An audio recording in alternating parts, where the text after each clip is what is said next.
Ladies and gentlemen, please rise for the arrival of the official party.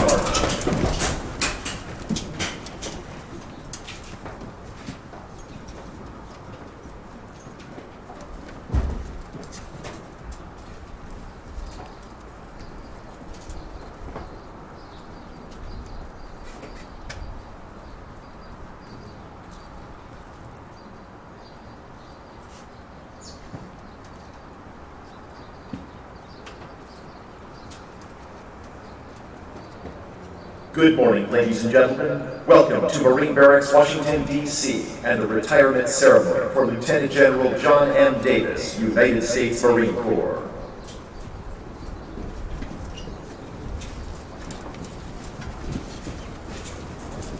Please rise for the invocation, which will be delivered by Captain Luther Alexander, United States Navy retired.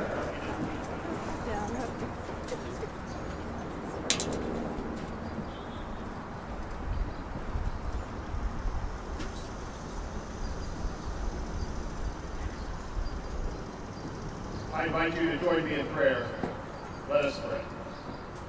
Eternal Father, strong to save, we thank you for this glorious morning and for the privilege of being witnesses to a milestone in the life and career of a fellow Marine, a leader of Marines, an esteemed colleague, and a faithful friend, Lieutenant General Jon "Dog" Davis. We thank you for his stellar example of physical and moral courage over his Marine Corps career, and for all of the men and women he has mentored and guided over decades of faithful service to his beloved Corps, our nation, and to you, his Lord and God. We thank you for his wife, Carol, and for the members of the immediate and the extended Davis family. They are here today, and we also thank you for their commitment to Jon and for their unyielding support of the families who, like them, have served in ways that are often unnoticed. In these moments today, we ask that all that we see and hear would inspire each of us to greater commitment, deeper loyalty, and more stalwart service to our beloved Corps, our nation, and above all to you, our God. Hear our prayer, O Lord. Incline your ear to us and grant us your peace, we pray. Amen. Ladies and gentlemen, please be seated.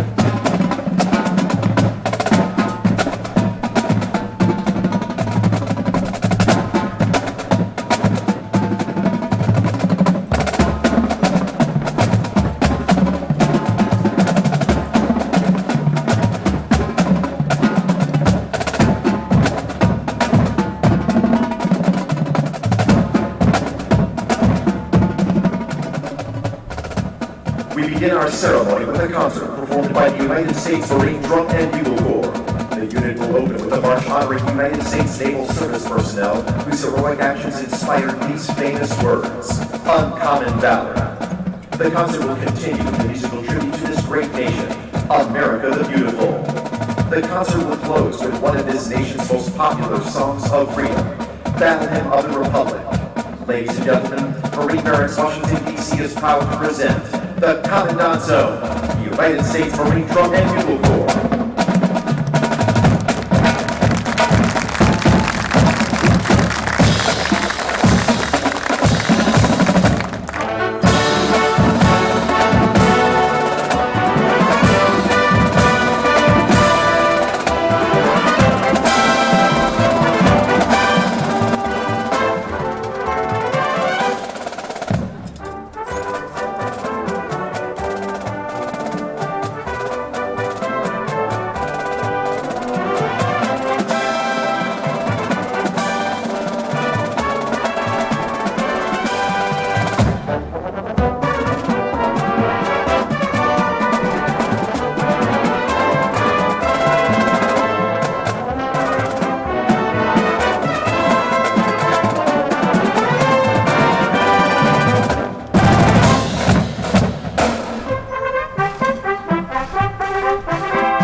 Ladies and gentlemen, please rise for the presentation of the colors.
Ladies and gentlemen, please be seated.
Ladies and gentlemen, it is a privilege to have as our retirement official this morning, the Commandant of the Marine Corps, General Robert B. Neller.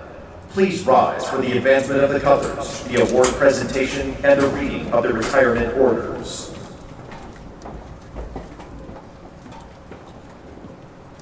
Person to be awarded, retired, all colors, send, turn, touch.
Attention to orders. The President of the United States takes pleasure in presenting the Distinguished Service Medal to Lieutenant General Jon M. Davis, United States Marine Corps, for service as set forth in the following citation. For exceptionally meritorious service to the United States in a duty of great responsibility while serving as Deputy Commandant for Aviation from April 2014 to July 2017. During a period when all of marine aviation was at some phase of transition to new aircraft and systems, Lieutenant General Davis's seasoned leadership was vital in maintaining the strategic balance between resetting the force and supporting global force requirements. He initiated a series of independent readiness reviews that resulted in across-the-board evaluation and assessment of marine aircraft and the sustainment system, and his involvement was key to successful development of programs such as RQ-21, AH-1Z, UH-1Y, CH-53K, F-35, Marine Air-Ground Task Force Unmanned Aircraft Systems Expeditionary Capability, and Future Vertical Lift. He crafted a visionary strategic plan for advancing marine aviation sustainment in the future, managing the maintenance transition plan for new platforms, and developing and implementing the maintenance trainer instructor course. His accomplishments ensured Marine Aviation's readiness to operate in tomorrow's battle space and defeat the threat in 2025 and beyond. Lieutenant General Davis's superior performance of duties highlights the culmination of 36 years of honorable and dedicated service. By his superior leadership, wise judgment, and deep devotion to duty, Lieutenant General Davis reflected great credit upon himself and upheld the highest traditions of the Marine Corps and the United States Naval Service. For the President, Sean Stackley, Secretary of the Navy, acting.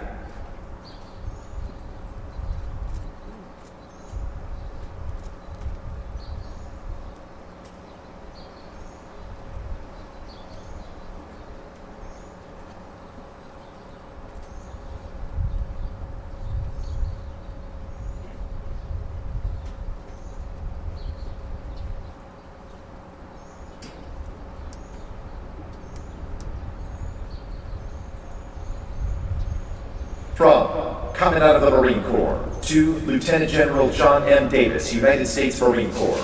Subject, released from active duty and transferred to the retired list. On 1 September 2017, you will transfer to the Marine Corps Officers Retired List.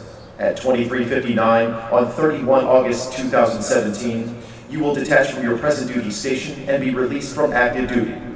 As of 31 August 2017, you will complete 40 years, 5 months, and 7 days cumulative service, of which 37 years, 3 months, and 14 days is active service. Signed, Robert B. Neller, General, United States Marine Corps.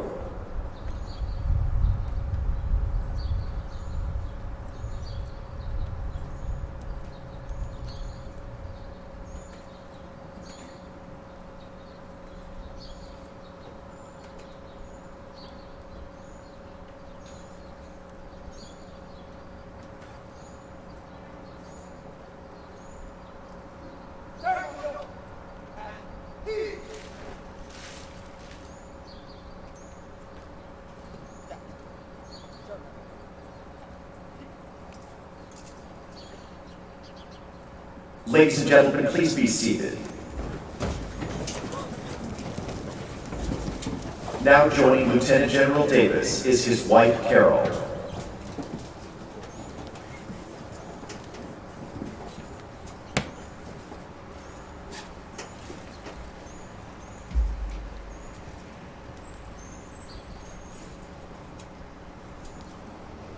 The Commandant of the Marine Corps takes pleasure in presenting this certificate of appreciation to Carol V. Davis, in grateful appreciation of your unselfish, faithful, and devoted support of your husband's military career. Your continuous encouragement and understanding helped to make possible John's lasting contribution to the Marine Corps. We fully realize that your perseverance and understanding were not provided without hardship and sacrifice during his tours of duty. Signed, Robert B. Neller, General, United States Marine Corps.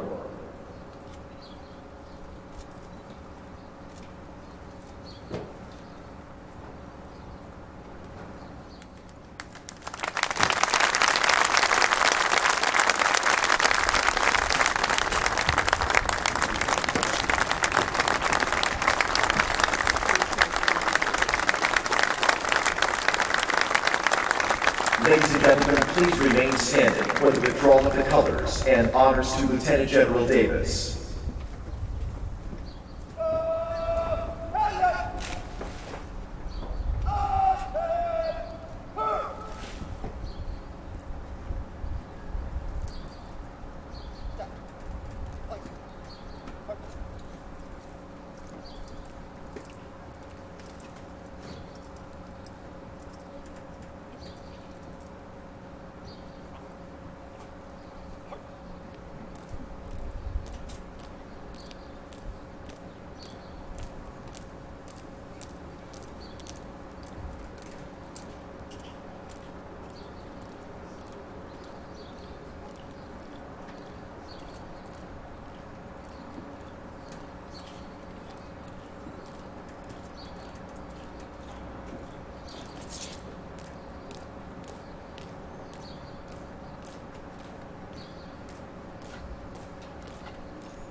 Ladies and gentlemen, please be seated. Lieutenant General Davis's wife, Carol, will now join our retiree in the reviewing area for pass and review.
Ladies and gentlemen, please be seated.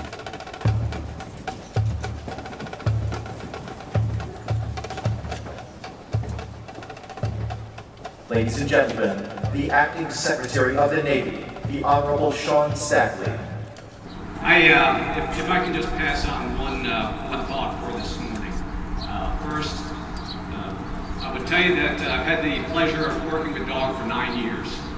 When you were first as the Assistant Deputy Commandant, and then as Commanding General, 2nd Marine Air Wing, then Deputy at Cybercom, and most importantly in your time as the Deputy Commandant for Aviation.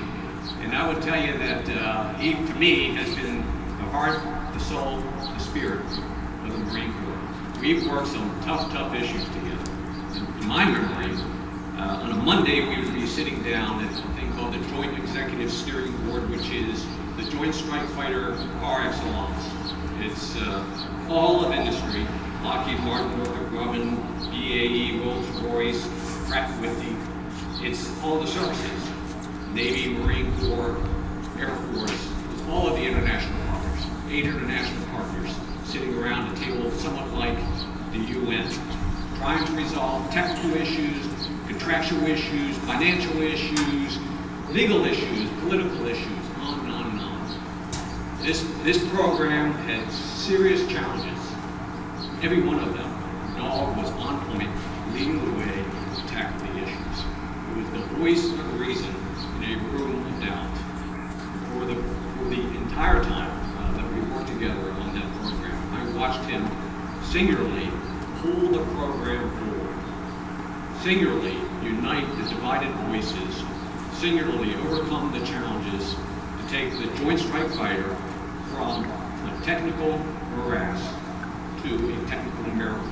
To get Marine Corps jets, IOC, initial operational capability declared for Marine Corps jets, with all of the assessments to get those jets on deployment today in the Pacific Theater, long after this morning, as the production lines pump for the next 25, 30, 40 years. Your efforts in pulling this program forward will make the difference in terms of our national security. That's what Dog had done for that one program, and that was on a Monday. On Tuesday we would sit down with Bell and Boeing senior executives, and we would take apart the MV-22 program, and he would go from left hand to right hand, every single issue that needed to be resolved, whether it was technical, whether it was cost, whether it was production, to ensure that the Marine Corps would get the full 360 aircraft that they planned out of that program. And his success working the Marine Corps side of the equation got the Navy side of the equation to enter the program. And now internationally, the MV-22 has made a name for itself, and we're seeing international interest in that program. That was on Tuesday. On Wednesday, we'd sit down with Lockheed Martin in Sikorsky. We would march through the presidential helicopter program. We would march through the CH-53K heavy lift program. They were both in development at the same time. And as Sikorsky was struggling with its own cost issues, its challenges associated with the rest of its business base, Dog would persistently keep them at the table until they, working with the state, working with their labor unions, working with the Congress, working with the department, did what they needed to do to drive costs in our favor, in our direction, keep all those programs on track. That was on the Wednesday. Thursday, the greatest battle of all, we would go from the 4th deck down to the 3rd deck, and we would sit down with the Office of the Secretary of Defense, and we would deal with budget battles. We would deal with the key organization that had a better idea for how Marine Corps aviation should be handled. And Dog was the guy you wanted in your foxhole, side by side with you, shoulder to shoulder with you, carrying the argument. No, this is where we need to be today. This is where we need to be in the future. And on Friday we would sit down and we would talk about his family. We would talk about Carol, what his kids were doing. We would talk about the place in Montana. We would talk about his dog, Lucky, because Dog needed to bring balance to his life. And the next week, we go on the road. We go to Beaufort, we go to New River, we go to Cherry Point, we go to Yuma, we go to Miramar. We would touch every place Marines were flying, talk to the mechanics, talk to the pilots, understand what they needed in order for them to succeed, and bring those needs back into the building and put those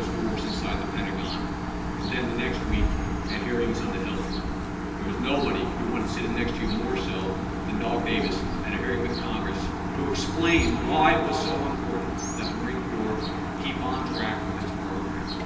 And the next week was readiness. I for years had not had a full appreciation for some of the readiness challenges that we were facing through the years of combat and through the years of budget drawdowns. Dog made it real simple. He brought on board an independent review who shed a spotlight on top of some of the readiness challenges we were having and turned things around. Turned things around in terms of the Pentagon's awareness of the readiness challenges, not just the Marine Corps. The Marine Corps, the Navy, the Air Force, Army, Aviation were all facing at the same time. Today, it's our top priority to fix those issues. And he's made it real simple. He's made it real simple. Give me the parts and the engineering support, and my Marines will get these aircraft into the sky. And that's the path we're on. That's a couple of weeks, as I remember, but it was a couple of years. They were dog years. And I want to give him all the credit today. But the reality is, I've had the pleasure of working with 4 deputy commandants for aviation. George Troutman, who is also here today. Gus Rowley, Rooster, who I know is here, and the dog. Each have put on each other's shoulders, and next week, the stick will stand on your shoulders to lift the program higher, farther, faster. I wish I was a Marine. Second best to being a Marine is having the opportunity to work closely with one. Dog, you've made every day in the Pentagon one better in terms of the challenges that we face together. I thank you for everything that you've done for me personally. I thank you for everything that you've done for the Department of the Navy. And I thank Carol for everything that she's done to let you do your job. Semper Fi.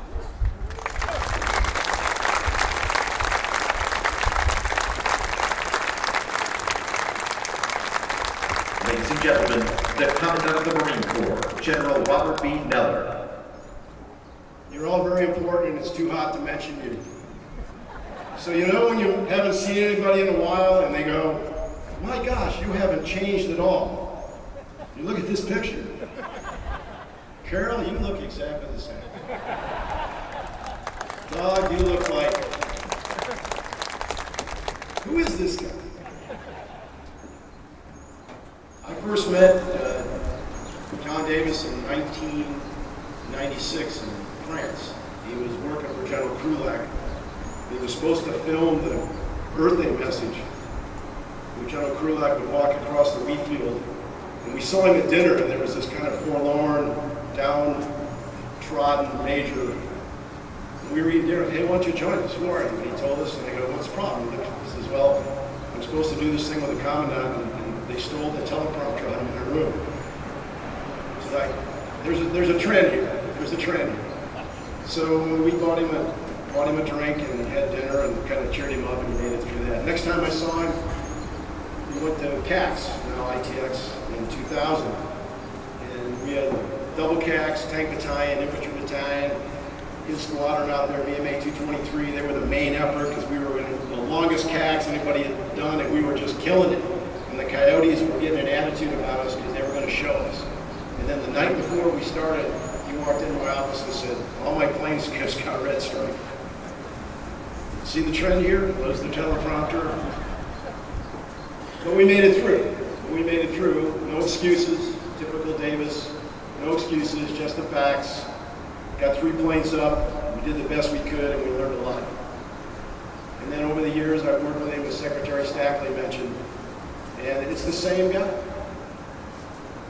Always the business. Always the facts. Yeah, a little drama now and then, but and that's life. But the last few years, I think, working through some of the aviation issues, I always knew that when he came in the office, I was always going to get the straight scoop. I was going to get the unvarnished truth, whether I wanted to hear it or not, and I was going to get a plan on how to fix it. And we're not where we want to be, but we're headed in the right direction. As Secretary Stackley mentioned, all the readiness reviews of every monotype series have shed light on all the issues. Some of the things that maybe we forgot about, some of the things we took for granted, or some of the things we weren't thinking about. And so we're in a good place. And now that we've got a little money, not that everything can be fixed by money, but it sure does help. have a little bit of money. We're making progress. But more importantly, I got to know Carol. She's, as you know, is a school teacher, and she has a really great insight into young people, and she's always there to provide an opinion or a thought on how we can make our youth better. They've raised a great family, 2 Marine aviators, lovely spouses, 2 beautiful grandkids, some worthless mangy dog named Lucky. That dog brags about all the time. The dog kills birds, and he finds, for some reason, he finds that really interesting. But if a measure of a human being is the friends they have, the family they've grown, and the people they've associated with, and if that's how we measure success in our life, I say you did pretty good. I say you did pretty good. So for you and Carol, thank you so much. I really appreciate the honor and privilege of serving with you. I know we'll stay in touch. I know you guys are headed. You got a great family. You got a great life. Get ready for the second half. Very proud of you, and it's been an honor. Thanks so much, friend.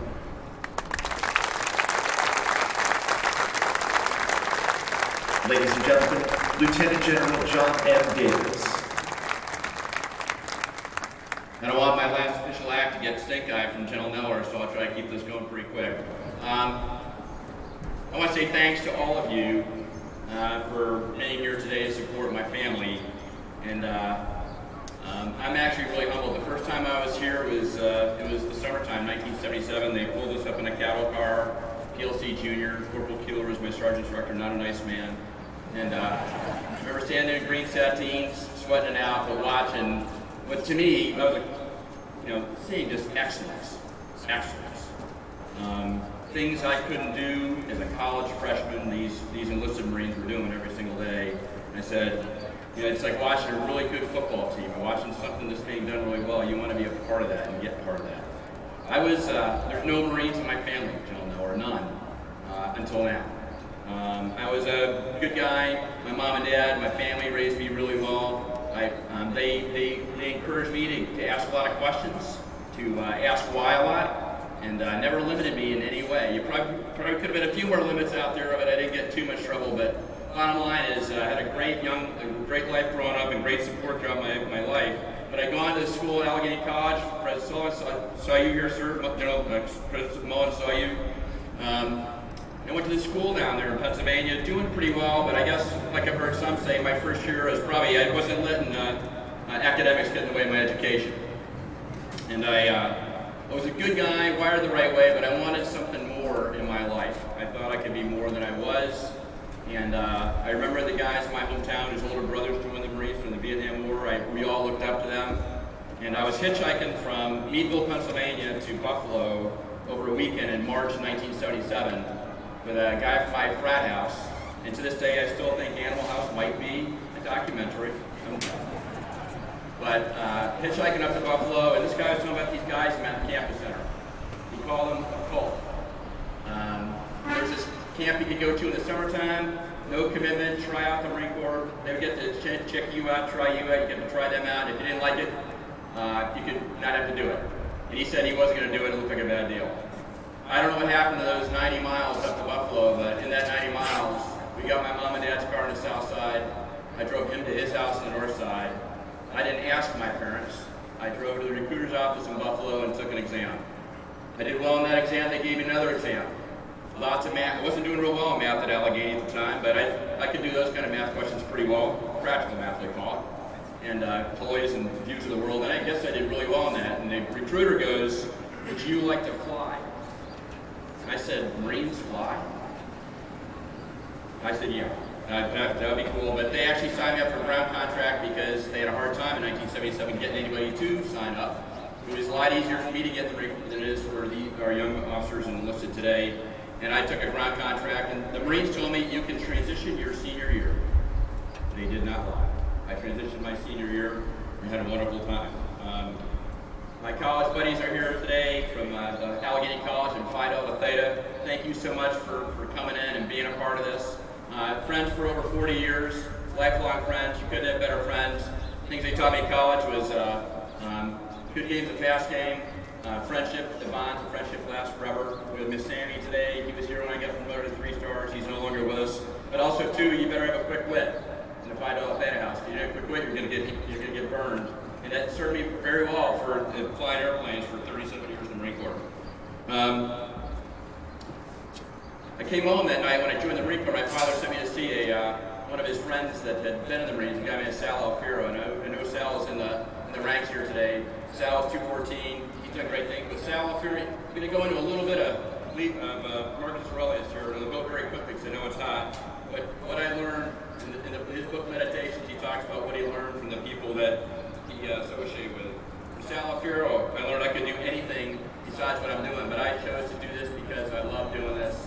I love the Marine Corps. This is a great life, sir. So even though you said if there's any way you could possibly stay in, the one time I thought I was getting out, if there's any way you could possibly be a group commander, I would stay in. I said after leaving your house, I said there's no way I'll ever be a group commander, but I'm going to stick around a little bit longer. Sal's been very generous with our museum and our historical foundation. Dr. Jay Lubaus from Allegheny College. I was an econ major. Jay Lubaus taught me the value of history and history to connect the dots. And a guy by the name of Paul Zolbrod there, Dr. Zolbrod, a professor of Navajo poetry and also English, taught me stop trying to write the way you are. It doesn't make any sense. Write like you speak. That makes sense. So thanks so much. The good guys who went to the Marine Corps with me out of my meals, out of Allegheny College, White House, Video Money, Steve Held, Video's here, Steve Held is here. We had Jim Goethe, Lloyd Hamishin is here, Eric Bingham, and Jerry Stoller, the one guy from another frat house that joined. But this little tiny college, to about 1,300 students in Pennsylvania, produced in about a 2-year, 3-year period, 7 Marines, and some of them served 37, some served 30, some served 25, and all of them are friends for life, and I'm just so proud. I think Steve Held, you came in from Okinawa. You might get the award here, my friend. Thanks so much. Gaddafi, hoorah, Cobra Pub. Didn't make it, my Oso. He taught me a lot. Tim Hoffman, my sergeant instructor for PLC seniors here. Sergeant Hoffman, to this day, you were the finest enlisted man I've ever known in my life. And I'm very glad you shaved your beard up. They say you had a beard, so I'm glad you shaved for this, my friend, all right? The bottom line, you taught me the power of enlisted leadership at a very young age. And I always looked up to you. I still do, so thanks for being here. Start off the Marine Corps with your company commander by the name of J.T. Conway. And Al Carley is my company instructor. You want to talk about a good start? Commandant, that's how you get a good start. You put leaders like that people will look up to the rest of their days in their unit. And bottom line, it's always been a source of pride for me, even though I'm a slight bit of trouble out there in the big U.S. Marine Corps. I'm J.T. Conway trained. You can't mess with me. My best friend George Aucoin, he's lost someplace in the Atlantic Ocean right now on a sailboat. He was supposed to be here. He's my son's godfather. But the bottom line from George, I got the sense of adventure, leadership, and also George was never quick to give me a hard time when I wasn't going to turn down my air contract. And he said, okay, if you're going to be an aviator, be a good one, and always support the Marine. I've always done that. I got to flight school, met a young man by the name of Jeff Sharper, stud, big tall guy from Barrington, Rhode Island. I loved the guy immediately, and we became very, very fast friends, my very best friend. Jeff, Cobra pilot, gave his life in Grenada in 1983, won the Silver Star posthumously.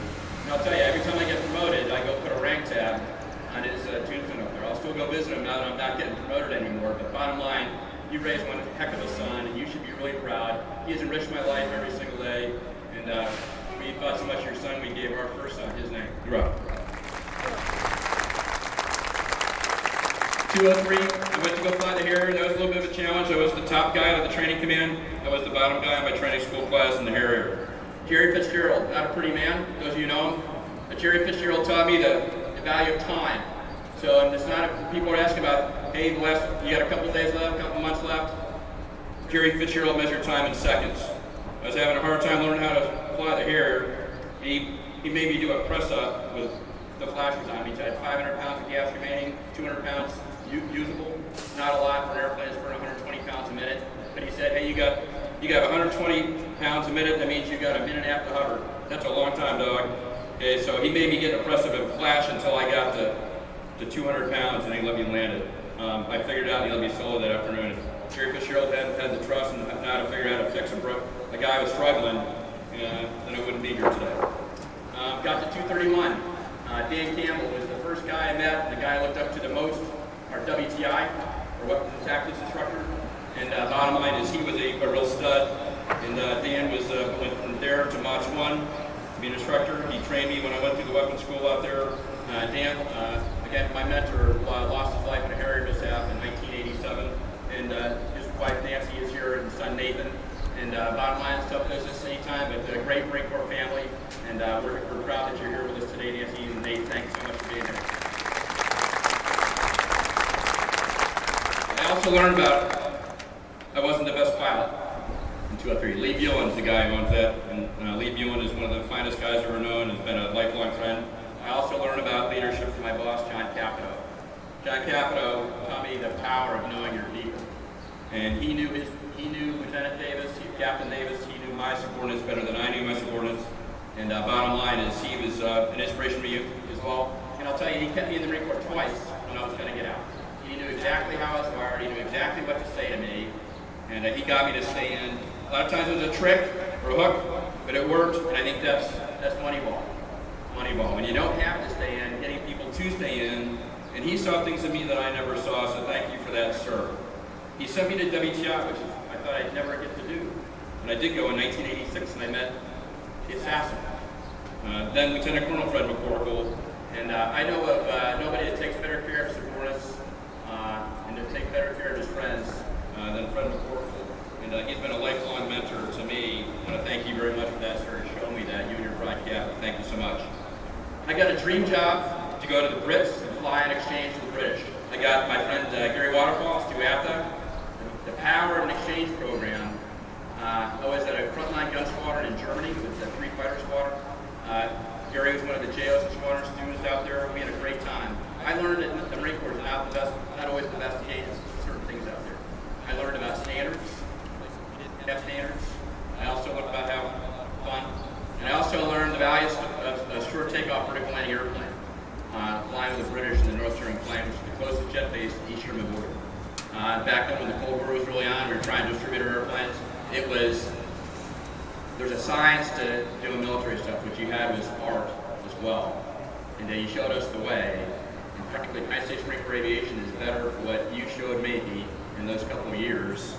So I want to say thanks for that. Thank you for that to the Royal Air Force on my cufflinks today. Hoorah. Mods 1, I went to Mods 1 after that and learned the ability that you could change anything. And I've got some of my Mods instructors here today. If you have a plan, you can change things if you put the right people in place. Focus first on getting the right people in place, come up with the right plan, and then move out aggressively, and we did that. We changed things in a very substantial way. Went from there to School of Advanced Warfighting. Phenomenal time. What I learned there was creative problem solving with really hard quality assurance out of my peers. Guys like Vince Stewart, Dave Berger, Mark Balakis, Mike Dana, and Robert Mood, who ended up being Chief of Staff of the Norwegian Defense Force. I went from there to work for General Krulak as a speechwriter. I probably would never got to be there if I hadn't learned under Paul Zolbrod, but I did. And bottom line is I learned a lot about that, the importance of communication. I got to command the world-famous Mighty Bulldogs. Hoorah. Knowing your history, and again, making history. It was about we used hire for attitude, train for skills. I didn't look for the best pilots at train squadron, but I looked for the hardest workers, the best attitudes, and they made it happen. Hire for attitude, train for skills. That's for a pillar from Southwest Airlines, that works for us.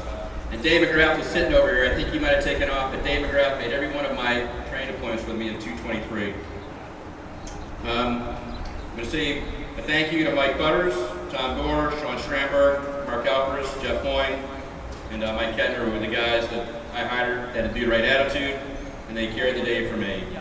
I also found I could find inspiration in my junior officers that last me this day. One of those guys, a guy named Chris Rabel, Otis Rabel, his wife Danella is with us here today. Chris made me better every day. He was a handful. But I loved your husband.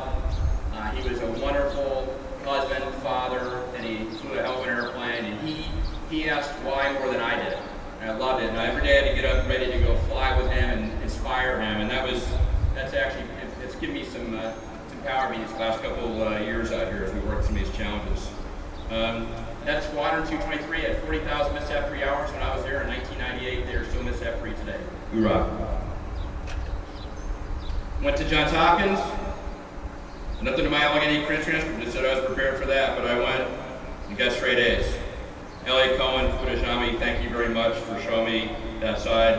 I went to Iraq, I led a red cell. Again, saw school advanced warfighting, creative problem solving, helped me out there. And I got to go to Mons 1 after that, and that was phenomenal. Again, it's like putting the very best players and the very best team, and I think the very best team is the United States Marine Corps, come together and made the really incredible things happen. Couldn't be more proud of what we did out there at Mods. And Mike Bruin was my exo out there. And Mike, there's a special place in heaven for you. You know that. All of my execs call out. There's a special spot in heaven for them.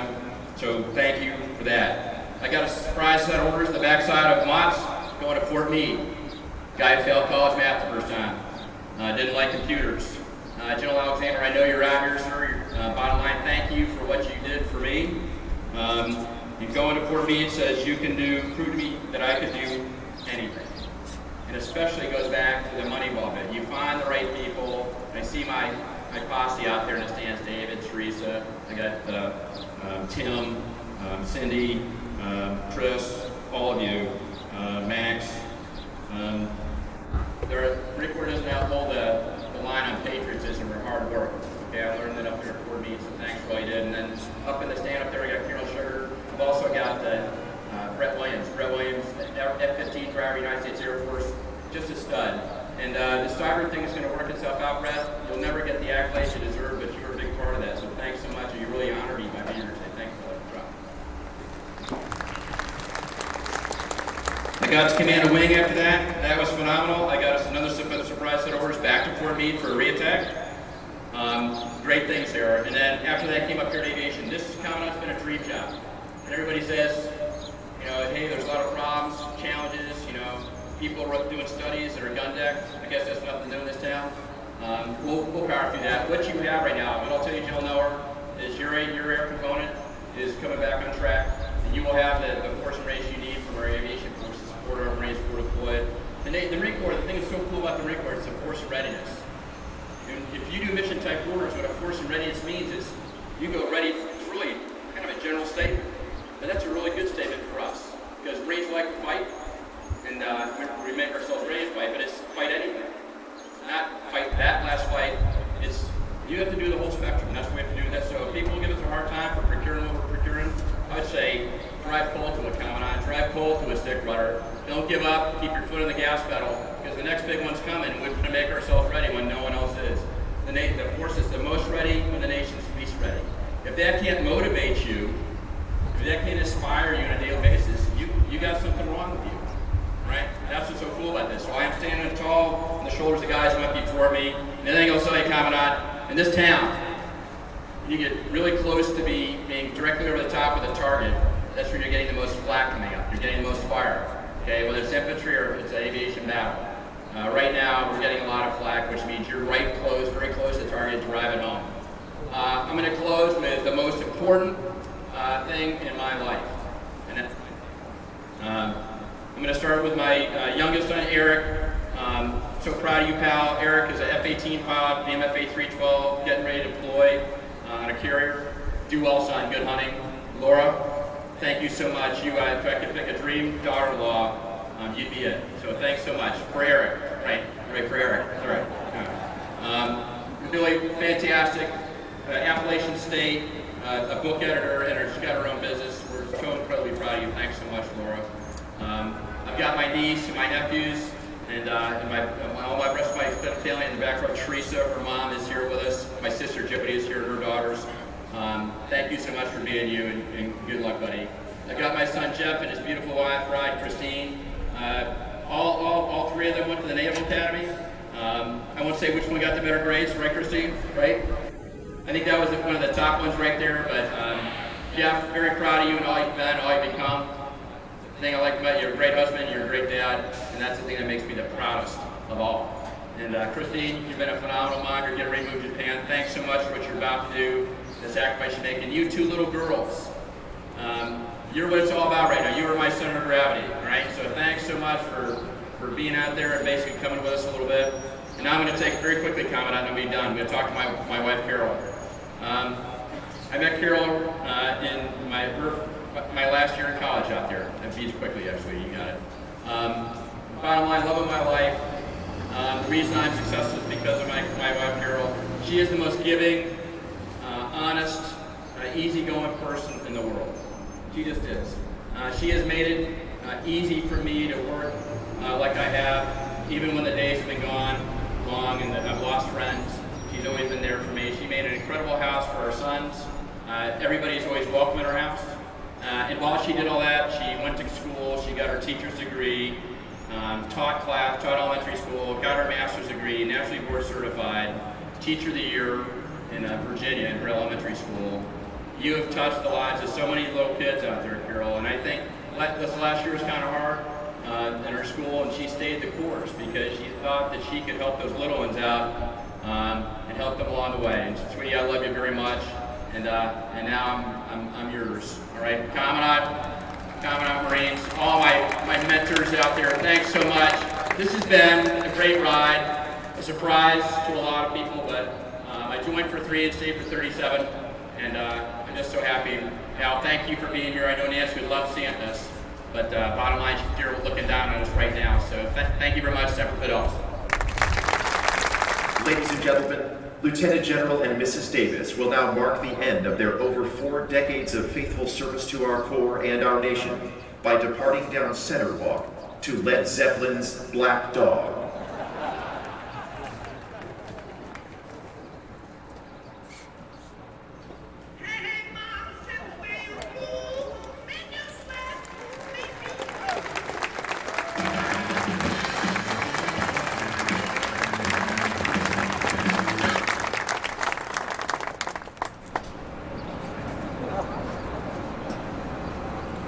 I'm sorry, I just couldn't leave with Black Dog. It's my turn now. Could you please play At Last by Etta James?